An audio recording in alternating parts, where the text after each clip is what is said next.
Bom dia, gente. Iniciamos nossa aula hoje trabalhando o Present Continuous, também conhecido como Present Progressive. Uma denominação não muito usual, mas que o Enem gosta de usar.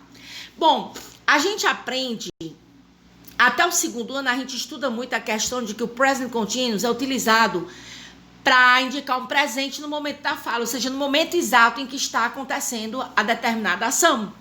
Só que vocês têm que aprender agora que o present continuous pode ser utilizado, na verdade, em três situações. No momento da fala, para descrever uma ação planejada que vai acontecer no futuro próximo, desde que este futuro próximo realmente aconteça, e para indicar ações que se repetem constantemente, ou seja, ações que nós costumamos realizar com frequência.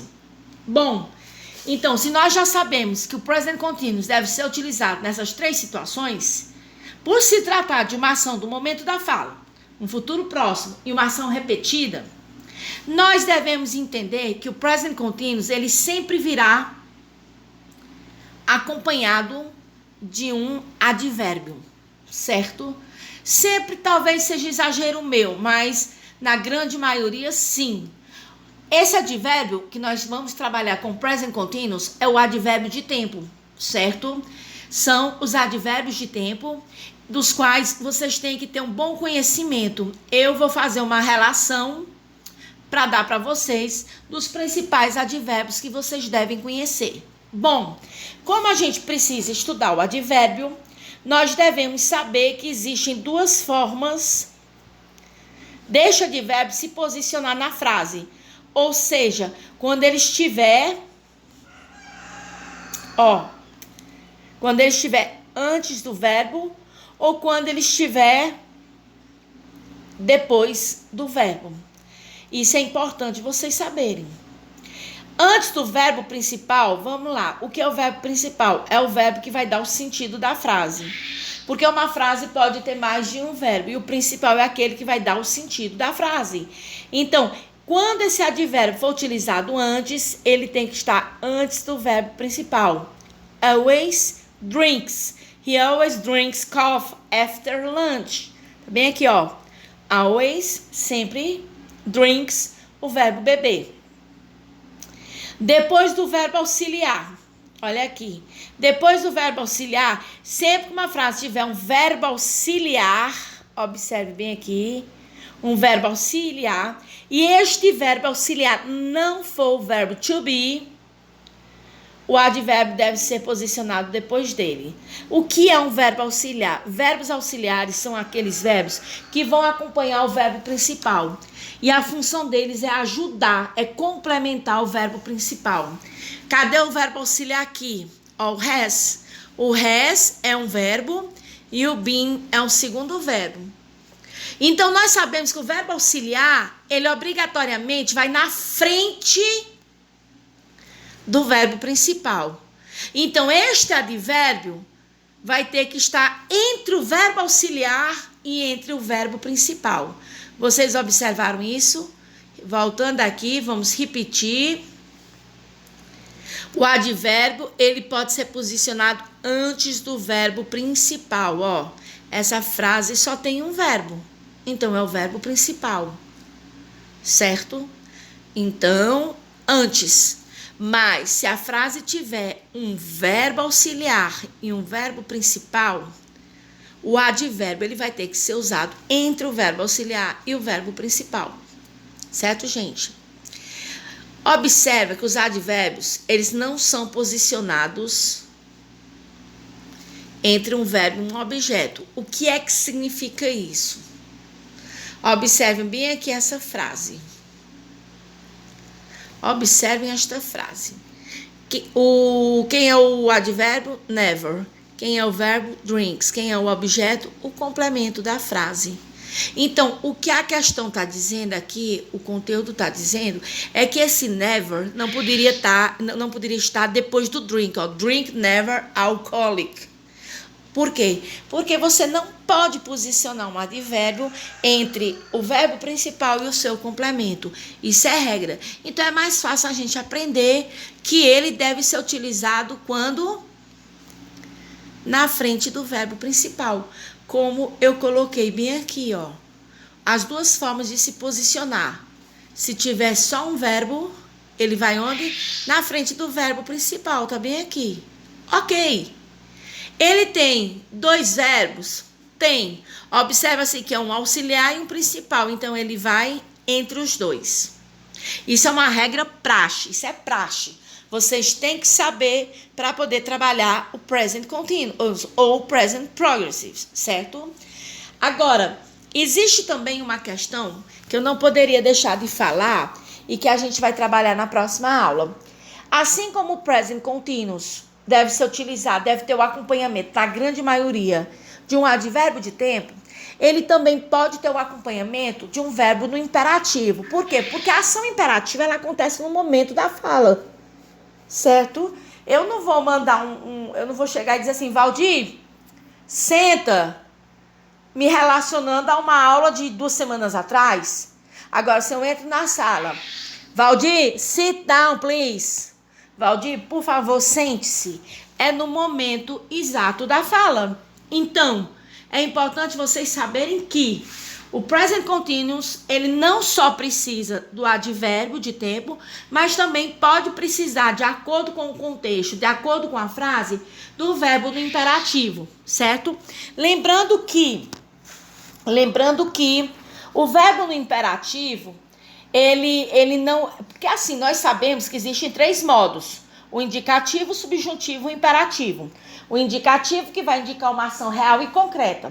O subjuntivo, uma possibilidade, uma probabilidade, uma incerteza, uma dúvida.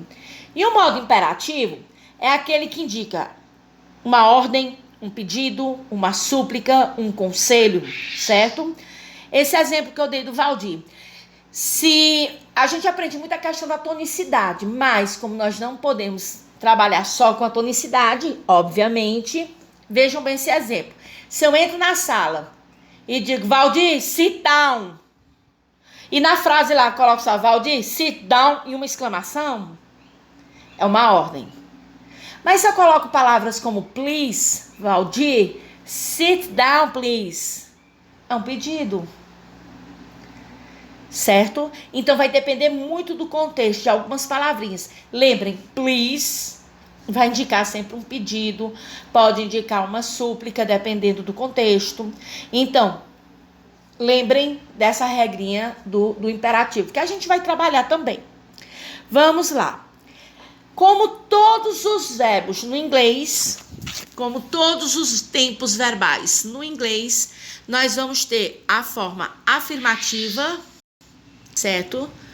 Nós vamos ter a forma negativa, certo? E nós vamos ter a forma interrogativa. Então, todos eles vão ser trabalhados com essas 3 formas: afirmativa, negativa e interrogativa. A forma interrogativa, aliás, a forma afirmativa é aquela que você tem o sujeito, pronome, a pessoa, o objeto que eu digo de quem eu estou falando, né? Mas o verbo auxiliar. Este verbo auxiliar, minha gente, nada mais é do que o verbo to be. Pronto. Nada mais é do que o verbo to be. E vai ser o verbo to be, mais main verb é o verbo principal, mais o ing. E logo em seguida o complemento, que vai ser o objeto, ou seja, do que nós estamos falando ou de quem nós estamos falando, o que estamos falando, não é isso?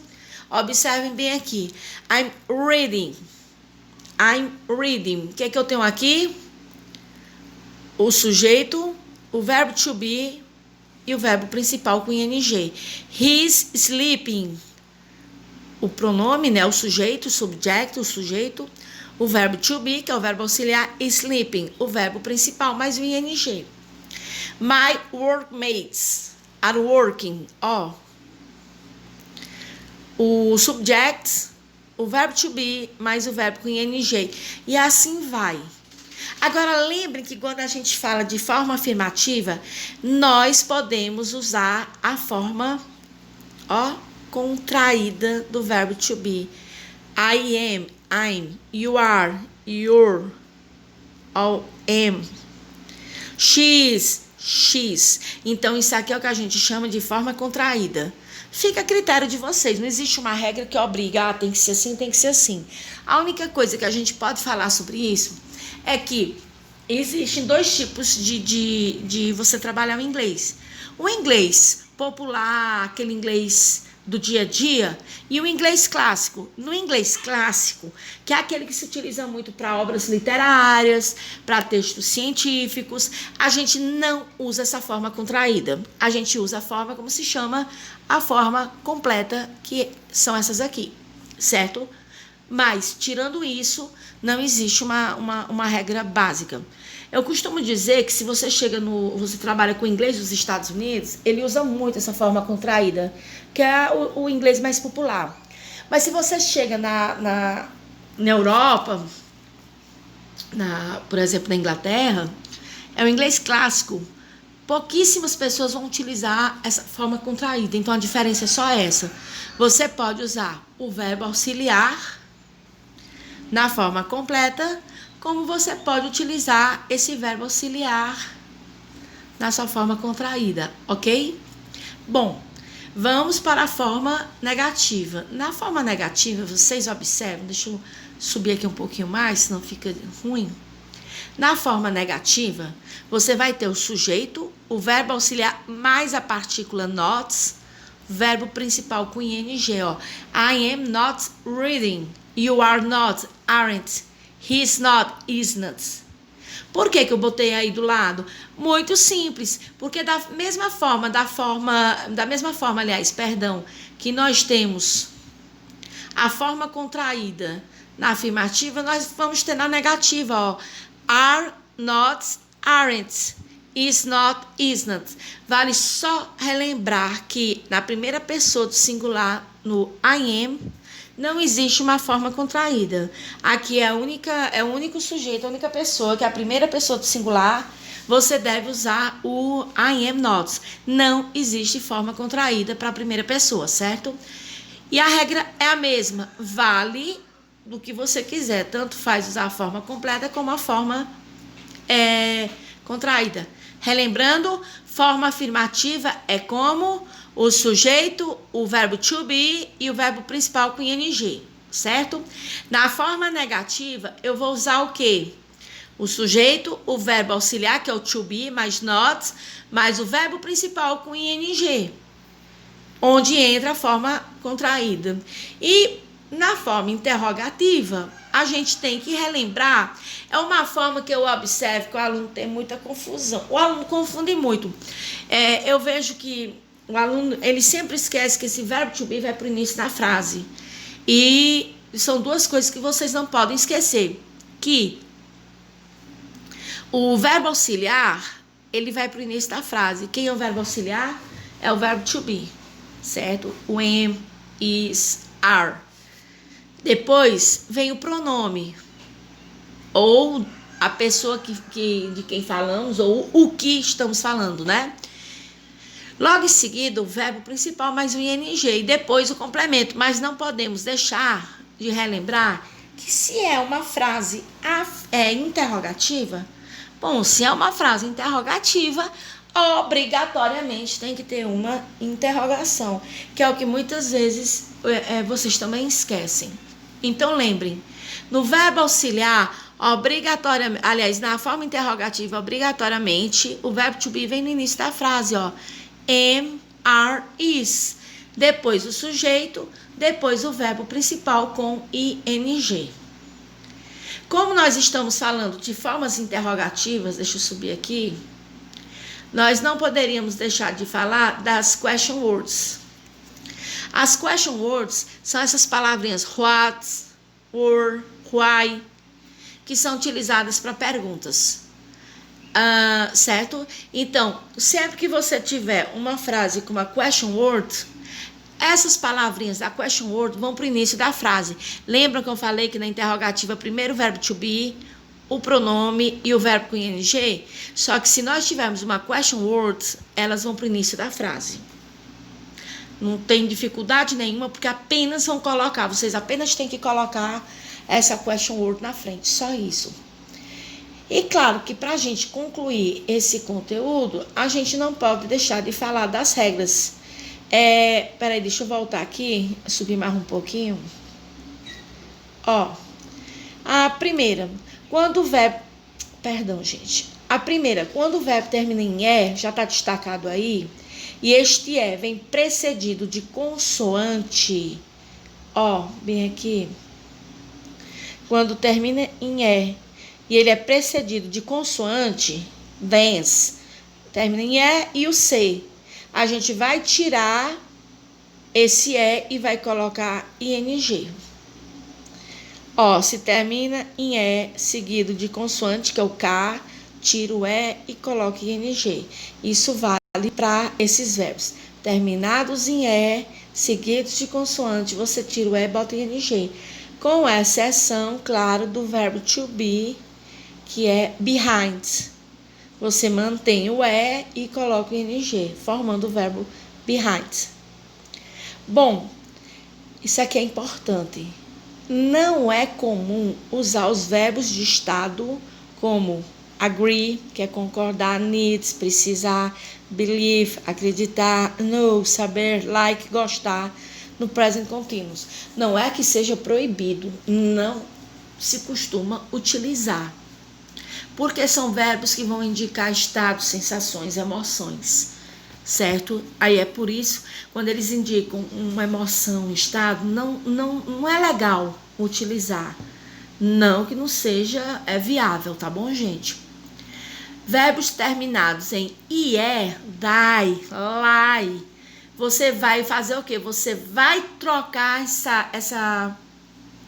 esse encontro vocálico aqui do IE e vai tirar, substituindo por Y e colocando ING, ó. Lie, lying, certo? Terceira regra, verbos monossílabos ou dissílabos, só vale para regras. Aliás, para os verbos monossílabos e dissílabos, você vai seguir aquele padrão que a gente estuda desde o fundamental, bem aqui, ó.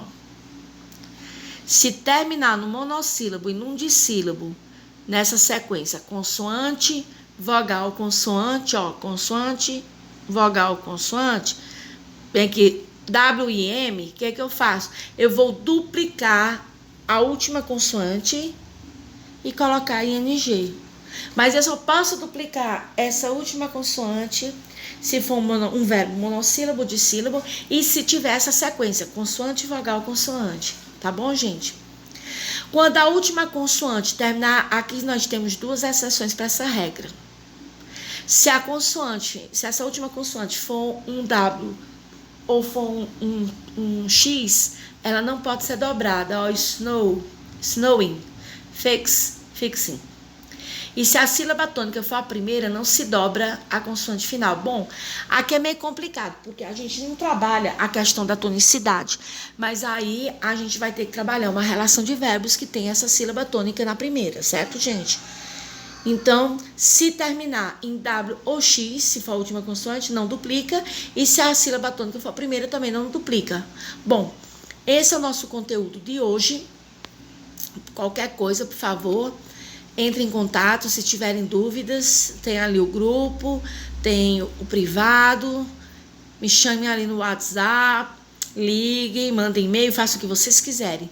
Mas, por favor, sem dúvidas, estarei sempre à disposição. Um bom dia a todos e bons estudos.